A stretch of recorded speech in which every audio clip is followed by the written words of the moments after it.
በሐዋርያት ሥራ ምዕራፍ 8 ቁጥር 26 ላይ ያለውን ቃል ስትመለከቱ ኢትዮጵያዊ ጃንደረባ ወደ ኢየሩሳሌም ለስግደትና ለአምልኮ ከንግሥት ህንደኬ ጋር በሄደ ጊዜ የኢሳይያስን መጽሐፍ ያነብ ነበር። በሰረገላ ላይ ሆኖ ለመታረድ እንደ በግ ተነዳየ። በሸላቾቹ ፊት አንገቱን ቀና አድርጎ አልተናገረም እያለ ያንን ያነብ ነበር። የሚያነበውን ያስተውል ዘንድ ግን እነሆ ቅዱስ ሚካኤል ወይም የመላእክት አለቃ ሐዋርያው ፊልጶስን በጋዛ ባለችው ወደ ኢየሩሳሌም በምትወስደው መንገድ በሰረገላ ላይ ተቀምጦ ኢትዮጵያዊ ሰው ታገኛለህ፣ ሂድና የሚያነበውን ግለጥለት ብሎታል። ሐዋርያው ፊልጶስም እነሆ ወደ ጃንደረባው ወደ ባኮስ ወደ አቢላክ ወይም ወደ አቤሜሌክ በሄደ ጊዜ ይህንን ቃል ያነባል። የኢሳይያስን መጽሐፍ ያነባል። በአዲስ ኪዳንም እሱ የሚያነበው ተጽፏል። የምታነበውን ታስተውለዋለህን ብሎ ገልጾለታል ወይም ነግሮታል። ሐዋርያው ፊልጶስ ኢትዮጵያውያን ባለሙሉ ትሕትና ናቸው። ሙሉ ትሕትና ሙሉ ስብዕና ያላቸው ሰዎች ናቸው። አውቀው እያለ አላወቅኩም ይላሉ። ባለጸጎቹ ነው እያሉ የለንም ድሃ ነን ይላሉ። ሁሉ ነገር የነሱ ሆኖ እያለ አይጠቅመንም እንደሚል ቅዱስ ጳውሎስ ያንን ያስባሉና እነሆ የምታነበውን ታስተውለዋለህን ሲለው የሚያስረዳኝ ሳይኖር፣ የሚያስተምረኝ ሳይኖር፣ የሚገልጥልኝ ሳይኖር፣ የሚተረጉምልኝ ሳይኖር እንዴት ላውቅ እችላለሁ? ስለዚህ በሕያው እግዚአብሔር ስም አምልሃለሁ። ይህንን ነቢዩ ኢሳይያስ ስለማን እንደተናገረ ተርጉምልኝ ብሎ ወደ ሰረገላውም ጋበዘው እኮ ነው የሚል። ይሄ ነው ትልቁ ትሕትና የሚባለው። ይሄ ነው ከተቀመጠበት ሰረገላ የንግሥት ህንደኬ የኢትዮጵያዊቷ ንግሥት በጅሮንድ ወይም ደግሞ በአሁኑ ዘመን በአሁኑ ሰዓት የገንዘብ ሚኒስቴር እንደሚባለው ነው። ባለሟል ነው። በሀብቷ በገንዘቧ ሁሉ የሚቆጣጠርና ባለሟል የሆነ ሰው ከሰረገላው ላይ ተነሳና ናተርጉምልኝ አለው። ሐዋርያው ፊልጶስም ወደ ሰረገላው ወጣና ስለኔ ስላንተ ስለ ዓለም ሁሉ የሞተው ጌታ መድኃኔዓለም ኢየሱስ ክርስቶስ ነው። በመስቀል ላይ ደሙ የፈሰሰው ስጋው የተቆረሰው ስለ ሁላችን ስለ ዓለም ነው፣ የዓለም ቤዛ ነው ብሎ ተረጎመለት ይላል። ቤተክርስቲያናችን በሶስት መልኩ ታስተምረናለች የሚባለው ሊቃውንት የሚያስተምሩን ይሄንን። መጀመሪያ በንባብ እንማራለን አንድን ነገር። ሁለተኛ ደግሞ ከንባብ በኋላ በትርጉም እንማራለን። ያነበበ ሰው ሁሉ ይተረጉማል ማለት አይደለም። የሚተረጉም ሰው ራሱን የቻለ የተማረ በንባብ ከሰማነው በኋላ እንደገና በትርጉም እንሰማለን። ለምን ቢባል ምስክርነት በሶስት ይጸናልና። በትርጉም ከተረዳነው በኋላ እንደገና ደግሞ በምስጢር እንረዳለን ማለት ነው። የምስጢሩ ባለቤት ግን እግዚአብሔር ነው ብለው ሊቃውንት ያስተምሩናል። የምስጢሩ ባለቤት ማን ነው? ማን ነው የምስጢሩ ባለቤት? እግዚአብሔር ነው። ስለዚህ በምስጢር ደግሞ ሐዲሳትን ብሉያትን የተማሩ ቤተ ክርስቲያን ሊቃውንት ብላ የሾመቻቸውና የሰየመቻቸው የራቀውን አቅርበው የቀረበውን ደግሞ ገልጠው አጉልተው ክርስትናችን በሚገባ ያስረዱናል ማለት ነው። ይሄንን ከተነገረው ወይም ከተተረጎመለትና ምስጢር ከተነገረው በኋላ እነሆ እኔ እንዳልጠመቅ የሚከለክለኝ ማን ነው ብሎ ኢትዮጵያዊ ጃንደረባ ይሄንን ተናገረ። በፍጹም ልብ ካመንክ ተፈቅዶልሃል አለው። ወስዶም ጥምቀትን አጠመቀው።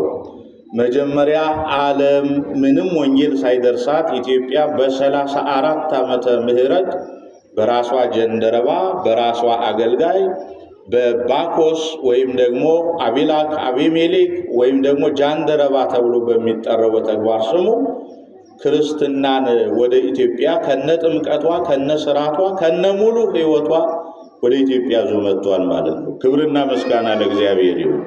ስለዚህ መስቀሉን የገለጸበት ሃይማኖታችን ስንረዳ ያነበብናት ብቻ አይደለችም ምእመናን።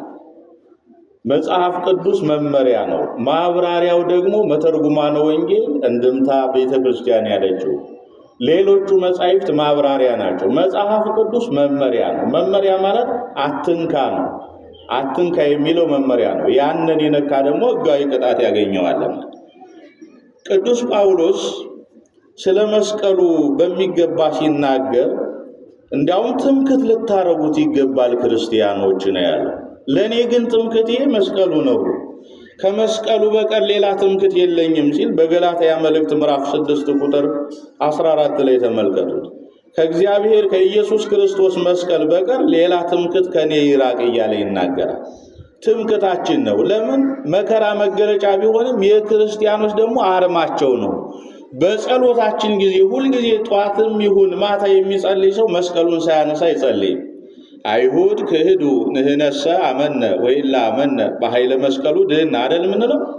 አይሁድ ይክዱታል፣ እኛ ግን እናምነዋለን፣ ያመነው እኛም ድነናል እንድንበታለን ብለን እንጸልያለን። ስለዚህ መስቀል አርማችን ነው፣ መገለጫችን፣ የክርስቲያኖች መገለጫ። በዚህ መሰረት አንደኛ መስቀል ብለን ስናይ የምንመለከተው መከራውን ነው። አያውቁምና ይቅር በላቸው እያለ ጌታ የተናገረው በመስቀል ላይ ሆኖ፣ አባት ወይ ነፍሴን አደራ እያለ የተናገረው በመስቀል ላይ ሆኖ። እንዲሁም 7ቱ አጽራሃ መስቀል የሚባሉት እነዚህ ናቸው። ጌታ በመስቀል ላይ ሆኖ የተናገረው የመስቀሉ ቃል ለሚጠፉት ሞኝነት፣ ለኛ ለምንድን ግን የእግዚአብሔር ኃይል ነው ተብሏል። እግዚአብሔር የተመሰገነ ይሁን። እስኪ መልሱልኝ። የመስቀሉ ቃል አይሰማም። የመስቀሉ ቃል ለሚጠፉት ሞኝነት፣ ለኛ ለምንድን ግን የእግዚአብሔር ኃይል ነው። የማን ኃይል ነው? የእግዚአብሔር ኃይል ነው። ትናንት መስቀሉን ስናከብር አይታችኋል አይደል? እንዴት ደስ እንደሚል የኢትዮጵያ ኦርቶዶክስ ተዋሕዶ ቤተክርስቲያን ለመስቀሉ ያላት ክብርና ፍቅር እንዴት እንደሆነ በመዝሙር 59 ቁጥር 4 ላይ ወሃብኩሙ ትምህርተ ለእለ ይፈርሁከ ከመ ያምስጡ እምገጸ ቅስት ወይዳኑ ፍቁራኒከ፣ ለሚፈሩ እነሆ ከቀስት ፊት ያመልጡ ዘንድ ምልክትን ሰጠሃቸው የሚለው መስቀል ለመዳን ምልክታችን፣ መስቀል የመዳኛ ምልክታችን። እንዲህ የተባለው ለእስራኤላውያንም ነው።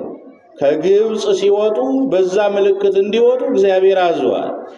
በሙሴ አማካኝነት በጉን እንዲበሉ አዟል። የበጉንም ደም በቤቱ መቃቸው ላይ በበራቸው ላይ በመስቀል ምልክት እንዲቀቡት አዟል። በዘጸአት ምዕራፍ 12 ቁጥር 1 ላይ ሙሉን ስታነቡ ታገኙታላችሁ። ያ የበጉ ደም በመስቀል ምልክት የተቀባበት ቤት መቅሰፍት አይገባበትም፣ ደዌ አይገባበትም፣ በሽታ አይገባበትም። በመስቀልም አይሁድ ክህዱ ንህነሳ አመነ ወይላ አመነ እያለ የሚጸልይ ሰው ከደዌ ሥጋ ከደዌ ነፍስ ይፈወሳልና ቀሳፊው መልአክ እየገባ የበጉ ደም ያልተቀባውን ቤት የመጀመሪያ የበኩር ልጆቻቸውን የመጀመሪያ ማህፀን ከፍቶ የወጣውን ሲገድል የበጉ ደም በመስቀል ምልክት የተቀባው መቃው በሩ ግን እየዘመሩ እነሆ ባሕረ ኤርትራን ተሻግረዋል። ክብርና ምስጋና ለእግዚአብሔር ይሁን። እግዚአብሔር የተመሰገነ ይሁን። ከጥፋት ባህር የምንሻገርበት ነው መስቀሉ። ከክፉ የምንድንበት ነው መስቀሉ። ስለዚህ ጌታችን መድኃኒታችን ኢየሱስ ክርስቶስ መስቀል ስንል እሱ የተቀበለውን መከራ ፊት ለፊት በፊታችን ተስሎ እስኪታየን ድረስ መከራው ይታወሰናል። ልክ እንደማን እንደ ዮሐንስ ወንጌላዊ ቴዎሎጎስ፣ ዮሐንስ ፍቁረ እግዚ ወልደ ነጎድጓድ እየተባለ የሚጠራው ሌላም ቅጽል ስም ተሰጥቶታል። ቁጹረ ገጽ እየተባለ ይጠራል።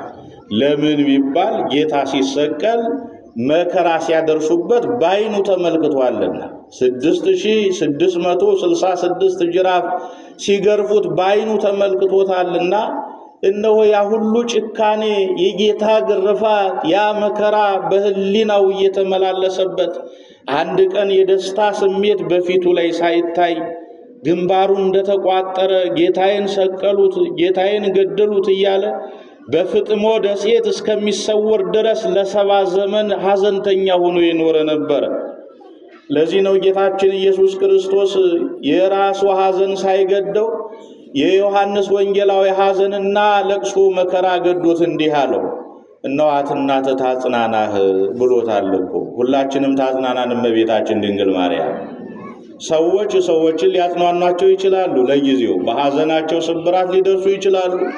ለጊዜው ሊያጽናኗቸው ይችላሉ። እንደ እግዚአብሔር ቃል ግን የሚያጸና የለም ወገኖች። እግዚአብሔር የተመሰገነ ይሁን። እነኋት እናትህ ታጽናናሃለች፣ እነሆ ከሐዘን ከመከራ ትታደግሃለች ሲላት ወዲያው ወደ ቤቱ ዮሐንስ ወሰዳትና 15 ዓመት ሙሉ አጽናናችው። ይህም ብቻ አይደለም፣ እሷም ልቧ በሐዘን ተወግቶ ነበርና እነሆ በዮሐንስ ወንጌል ምዕራፍ 19 ቁጥር 25 ጀምራችሁ ስታነቡ ይህን ታሪክ ነው የምታገኙት። እነሆ ልጅሽ ብሎ እነኋት እናት ብሎ በእናትነት ለጊዜው ለዮሐንስ፣ ኋላ ግን በዮሐንስ አማካኝነት መስቀሉ ስር ነፍሱን ከስጋው በገዛ ፈቃዱ ሳይለያት በፊት እመቤታችን ታስፈልጋቸዋለች እነሆ ብሎ የሰጠን እኮ ጌታ ነው።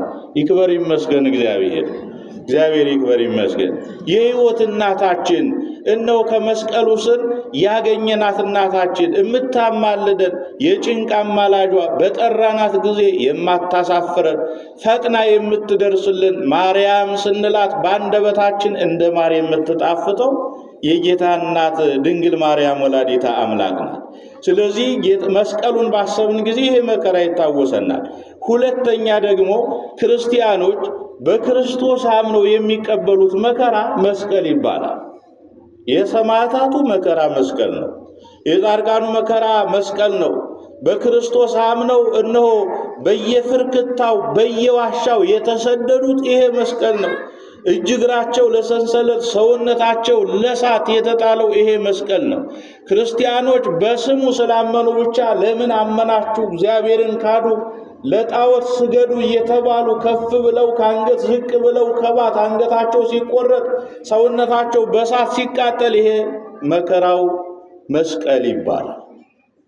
መጀመሪያ ከክርስቶስ አይተዋልና መከራ ሲቀበል፣ ኋላ ደግሞ ክርስቲያኖች እነሆ ክርስቶስን ለመምሰል የሚያደርጉት ያ መከራ መስቀል ይባላል። ዝም ብሎ የተመሳቀለውን መስቀል ብቻ አይደለም የምንመለከተው ስለ መስቀል ስናነሳ። ሶስተኛውና የመጨረሻው ጌታ የተሰቀለበት ዕፀ መስቀል ነው። ምእመን እንደምን አረፈዳችሁ? ማን የተሰቀለበት? ጌታ የተሰቀለበት መስቀል። ከዛ በፊት በዓመተ ፍዳ፣ በዓመተ ኩነኔ፣ በዓመተ መከራ፣ በዓመተ ደይን ድህነት የለውም ነበረ። ወንበዴ፣ ወንጀለኛ፣ ቀጣፊ፣ ዘራፊ ነው ይሰቀልበት የነበረው። ነገር ግን ጌታችን ኢየሱስ ክርስቶስ የፍዳውን ዘመን አጥፍቶ ምሕረት የሚለውን ሲተካልን በመስቀል ነው የገለጸው። ክብርና ምስጋና ለእግዚአብሔር ይሁን። ጌታችን መድኃኒታችን ኢየሱስ ክርስቶስ በቀራንዮ ከተሰቀለበት በኋላ ደመ መለኮት ከነጠበበት በኋላ ዕውር የሚያበራ፣ ድውይ የሚፈውስ፣ ለምጽ የሚያነጻ፣ ሙት የሚያነሳ ሆኗል። በቀደም ያከበርነውን በዓል ሙት ካነሳ በኋላ መስቀሉን አምነነው ነው። ክብርና ምስጋና ለእግዚአብሔር ይሁን። ታዲያ አይሁዶች ጌታችን ኢየሱስ ክርስቶስ እነሆ ከገደሉት በኋላ እንደገና የዞሩ ወደ መስቀሉ ነው የዞሩት። መስቀሉን ለማጥፋት እጅግ ብዙ ጥረት አደረጉ። ለምጽ ያነጻባቸው ነበር፣ ታምር ይሰራባቸው ነበረ፣ ይናደዱና ይበሽቁ ነበረ። ረጅም ጉድጓድ ቆፍረው በዛ ቀብረውት ነበር። እውነት ተደብቃ አትቀርም ምእመናን። እውነት አፈር ቢመለስባት፣ ጢሻ ብትለብስ፣ አረቀው ቢደብቋት፣ ቆፍረው ረጅም ጉድጓድ ቢደብቋት አንድ ቀን እውነቷ ሳትገለጥ አትቀርምና እነሆ የቤተ ክርስቲያን መከፈት እግዚአብሔር ምክንያት አድርጎ የሰጠው ቆስጠንጢኖስ የንጉሱ እናት ንግስቲቱ ቅድስትና ንግስት እሌኒ በራእይ እየተመላለሰ ይሄ በአእምሯ ይታሰባት ነበረ። ምን የሚል ራእይ ነበረ? መስቀሉን ፈልጊ፣ ቤተ መቅደስን አንጪ የሚል ይሄ ሁልጊዜ በህሊናዋ ይመላለስባት ነበር። የልጇ በትረ መንግስት እስከሚጸና ድረስ ግን ልጇን ትታ ዘወር ማለት አልቻለችም። ከልጅነቱ ጀምራ ታስተምረው ነበርና በትረ መንግስቱ ከጸና በኋላ ግን ልጄ ወዳጄ ንጉሥ ቆስጠንጢኖስ ሆይ ወደ ኢየሩሳሌም እሄዳለሁ፣ ቤተ መቅደስንም አንጻለሁ፣ እነሆ መስቀሉንም እፈልጋለሁ ባለሽ ጊዜ እናቴ ሐሳብሽ ይሳካልሽ ብዙ ብዙ ሺህ ሰራዊት አስከትሎ ወደ ኢየሩሳሌም ልኳታል። ወደ ኢየሩሳሌም ስትሄድ መልአኩ ቅዱስ ገብርኤልም ተገልጾላታል። መልአኩ ቅዱስ ገብርኤል ሲገለጽላት አንተ የእግዚአብሔር መልአክ ሆይ የጌታዬ የመድኃኒቴ የኢየሱስ ክርስቶስ መስቀል የተደበቀበትን አመልክተኝ ብለዋለች። እኔ እንኳን መስቀሉን ላሳይሽ አይደለም የመጣሁት፣ ነገር ግን ስለ ነገረ መስቀሉ የሚያውቁ አሚኖስ እና ኪራኮስ የተባሉ በኢየሩሳሌም የሚኖሩ ዕድሜ ጠገብ የሆኑ ትልልቅ ሽማግሌዎች አሉ፣ እነሱ ይነግሩሻል ነው ያላት። ታሪኩን ላሳጥረውና በብዙ መላና ምስጢር እነዛን ሽማግሌዎች ንግሥት እሌኒ ጠይቃቸዋለች። ስለዚህ መጀመሪያ ክደዋታል። አይሁድ ክህዱ አይደል ያልነው? ክደውታል። መስቀሉን አሁንም አይሁድ አያምኑትም። መጀመሪያ ክደዋታል። አባዊነሂ ይሰቀሉ ሰባ ወይ ቀበሩ መስቀለ ኢየሱስ ክርስቶስ፣ አባቶቻችን መስቀልን አልቀበሩም ሰውንም አልገደሉም ብለው ክደዋታል። በኋላ ንግሥት እሌኒ ወደ ኢየሩሳሌም ስትመጣ መስቀሉ ስለ መስቀሉ ታሪክ አልነግራችሁም ወይም አልነግርሽም ያሏትን ሰዎች ቀጥታ ነበርና ያ ቅጣት ትዝ ብሏቸው እንዲህ ብለዋል አሚኖስና ኪራኮስ። ምናልባት እግዚአብሔር እንዲያመለክትሽ አባቶቻችን መስቀሉን እንደቀበሩ ኢየሱስ ክርስቶስም እንደሰቀሉ የአባቶቻችን አባቶች ሲያወሩ ሰምተናል።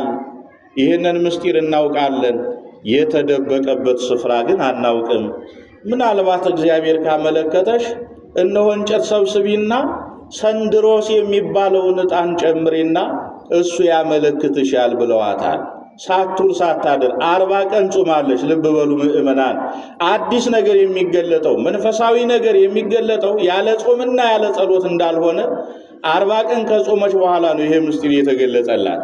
ያን ጊዜ ደመራ ደምራ ሰንድሮስ የሚባለውን ነጭ ዕጣን ስትጨምርበት ጭሱ ወደ ሰማይ ከሄደ በኋላ በረጅሙ ተራራ ላይ ቆሻሻ ይጨምሩበት ስለነበረ አይሁዶች በአዋጅ ወደ ሰማይ ከሄደ በኋላ ያጢስ ጌታ መስቀሉ የተቀበረበት ላይ ሰግዷል። ክብርና ምስጋና ለእግዚአብሔር ይሁን። እግዚአብሔር የተመሰገነ ይሁን። ይኸዋ መስቀሉ አለች ንግሥት እሌኒ። እኛ ዛሬ ከዕድሜ ብዛት የተነሳ እዮሃ እንላለን። ይኸዋ መስቀሉ የጌታ የኢየሱስ ክርስቶስ መስቀል፣ ይኸዋ መስቀሉ አይሁድ አርቀው የቀበሩት፣ ይኸዋ መስቀሉ አይሁድ የሚክዱትና የሚንቁት፣ ይኸዋ መስቀሉ ደሙን ያፈሰሰበት ስትል እዮሃ የሚለውን ታሪክ ዛሬ ይዘን ስለ መስቀሉ ነው ቤተ ክርስቲያን እያወሳችና እየነገረችን ያለ። ኋላ ሲቆፈር እነሆ የተጣመሙ 2 ድንጋዮች ተገኝተዋል። ከዛ ስር ደግሞ 2 መስቀሎች ተገኝተዋል። ልብ በሉ ምእመናን፣ መስቀሉን በደንብ አድርገን ልንረዳ ይገባል። ዛሬ እውነተኛው መስቀልና የወንበዴዎች መስቀል አለ። የወንበዴዎችና እውነተኛው ድነት የሚያደርግበት መስቀል አለ። ከተጣመሙ ድንጋዮች ስር 2 መስቀል ወጥተዋል። የጥጦስና የዳክርስ ወይም በቀኝና በግራ የተሰቀሉት የ2 ወንበዴዎች መስቀል ነው። ከዛ እንደገና ወደ ታች ሲቆፈር 95 ሜትር የሚሆን የጌታችን የመድኃኒታችን የኢየሱስ ክርስቶስ መስቀል ተገኝቷል። መስቀሉ ገና ብቅ ያለ ጊዜ እስከ 7ኛው ሰማይ ወለል ያለ ብርሃን ታይቷል። ክብር ምስጋና ለእርሱ ይሁን። እግዚአብሔር የተመሰገነ ይሁን። ንግሥት እሌኒ በብርሃኑ ብቻ ልታመን አልቻለችም። ብርሃን ስለታየ ብቻ ልታመን አልቻለችም። እነሆ መስቀሉ ከወጣ በኋላ ግራ ስትጋባ እውነቱን ለማወቅ የኢየሩሳሌም ኤጲስቆጶስ አባ መቃርስ ኢየሱስ ናዝራዊ ንጉሠ አይሁድ የሚል ጽሑፍ በራስጌው ያለው እሱ የጌታ የኢየሱስ መቃብር የኢየሱስ ክርስቶስ መስቀል ነው ብሎ ገልጾላታል። ዛሬ በመስቀሉ ጫፍ ላይ ኢናናአ የሚል ተጽፎ ታያላችሁ። ኢናናአ ማለት ኢየሱስ ናዝራዊ ንጉሠ አይሁድ ማለት ነው። በዚህም በጽሑፉ ብቻ አላመነችም። የጌታዬ የኢየሱስ ክርስቶስ መስቀል ከሆነ ሙት አንስቶ ያሳየኛል አለችና ከ3ቱም መስቀሎች ላይ ነው ያደረገች። ያንን የሞተ ሰው አመጡላትና የጥጦስም የዳክርስም መስቀል ላይ ብታደርግ ሙት ሊያነሳ አልቻለም። የኢየሱስ ክርስቶስ መስቀል ጽሑፍ ያለው ላይ ስታደርግ ግን ሙቶ የነበረው ሰው አፈፍ ብሎ ተነስቷል። ክብርና ምስጋና ለእግዚአብሔር ይሁን። ለዚህ ነው ከ207 ቀናት በላይ ሌሊቱና ቀኑ ሳይታወቅ በፍጹም ብርሃን ቆይቷል። ከመጋቢት 10 እስከ መስከረም 17 ድረስ ይሄ ሌሊት ነው ይሄ ቀን ነው ሳይባል እነሆ በብርሃን ብቻ የተመላች ዓለም ሆናለችና የጌታ መስቀል ይህንን ያደርጋል። አይሁድ ይክዱታል፣ እኛ ግን እናምነዋለን።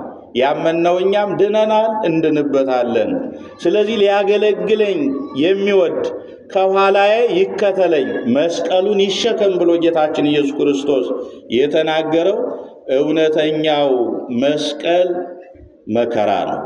ሊወድ ሊፈቅድ እግዚአብሔርን ሊያገለግል የሚፈልግ ሰው ቢኖር መከራውን አምኖ ሳይሳቀቅ ስላመንኩ ይገሉኛል፣ ክርስቶስን ስለተከተልኩ ይሰይፉኛል፣ ያስሩኛል፣ በእሳት ያቃጥሉኛል፣ በሰንሰለት ያስሩኛል ብሎ የሚፈራ ከሆነ እነሆ የእግዚአብሔር አገልጋይ ሊሆን አይችልምና ለዚህ በመስቀሉ በዓል ደምቀን እንደዋል ደስ ብሎን እልል እያልን እንደዋልን ሁሉ መከራውም ሲመጣ በደስታ እንድንቀበል ጌታችን ኢየሱስ ክርስቶስ የተናገረውና ያስተማረው ቃል። እግዚአብሔር አምላካችን የተመሰገነ ይሁን። ያስተማረንና የመከረን ልዑለ ባሕርይ አምላካችን ኢየሱስ ክርስቶስ ስሙ የተመሰገነ ይሁን። ለዛሬው ይቆየን። ወስብሐት ለእግዚአብሔር።